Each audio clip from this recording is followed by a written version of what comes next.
আর তুমি কি কলেজে নটর ডেমের কোনো পরীক্ষা দিছিলা বা চান্স আমার পাইছিলা এরকম অ্যাকচুয়ালি কেস? আমার হয়েছে ক্লাস 8 থেকে, 8-এ আমি সর্বপ্রথম নটরডেম কলেজটার নাম শুনছিলাম। আমার একটা বাংলা স্যার ছিল, ওইখানে ফয়সাল স্যার ছিল। তো সচরাচর তখন দেখা গেছে কি আমি যখন 6-এ পড়ি আমার ক্লাসে আসলে রোল ছিল 1। তো ওই সময় দেখা গেছে যারা আমাদের স্কুলের এক রোল ছিল, মানে আমাদের বরিশাল জিলা স্কুল মোটামুটি একটা হেরিটেজপূর্ণ স্কুল ধরা যায় মানে বাংলাদেশের পার্সপেক্টিভে, এবং মানে সর্বপ্রথম স্কুলের মধ্যে একটা বাংলাদেশের মানে খুব সম্ভবত 2 নম্বর স্কুল। তো ওইখান থেকে জিলা স্কুল থেকে মোটামুটি যারা বাইর হয় সবাই ভালো জায়গায় চান্স পায়। বাট আমরা যখন 6-7-এর দিকে পড়ি তখন দেখা গেছে যে যারা টপার টাইপের ছিল 1-2 রোল, ওরা অনেকেই আর কি চান্স এরকম পায় না। তো একটা জিনিস এরকম উঠতেছিল যে বরিশালের হয়তো কলেজগুলো ভালো না, এইচএসসির কলেজগুলো ভালো না, ওইখানে পড়ার ফলে তাদের আসলে যে লক্ষ্যে যাওয়ার কথা ওই লক্ষ্যে যায় না। এর ওইখান থেকে আমার ক্লাস 8-এ আর কি আমার ফয়সাল স্যার, উনি খুব মানে আমার মোটিভেশনাল একজন স্যার।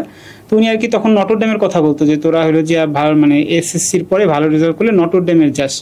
তো আমার আসলে ওইখান থেকে নটরডেমের প্রতি খুব একটা তীব্র ইচ্ছা লাগছিল যে নটরডেমে পড়বো বা এরকম কিছু।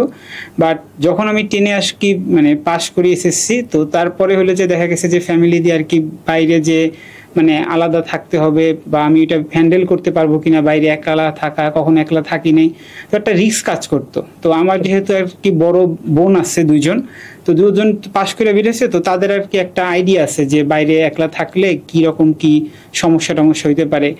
তো এর জন্য আর কি তারা বুঝছে যে আমার আসলে আমি যেরকম পরিবেশে বড় হয়েছি ওইখানে নটরডেমে যে আসলে একলা থাকার মতো আমার ওই ক্যাপাবিলিটি নাই। বাট এসএসসি সময় মানে পাশ করার পর আমার এটা অনেক মানে আফসোস হয়েছিল যে আমি নটরডেমে কেন পড়তে পারি না। আমি আসলে বাসায় ওইরকম 8-এ থাকতে ওইরকম জানাইনি যে নটরডেমে পড়বো, বাট এসএসসির পরে জানাইছিলাম অনেক তীব্র ইচ্ছা। বাট ওই সময় আর কি ওইরকম বুঝতে পারে না বাসা দিয়ে যে নটরডেমে যাওয়ার এত ইচ্ছা, বাট তার জন্য যেতেও দেয় না, আমি বাসায় ফোর্স করে আর যেতেও পারিনি।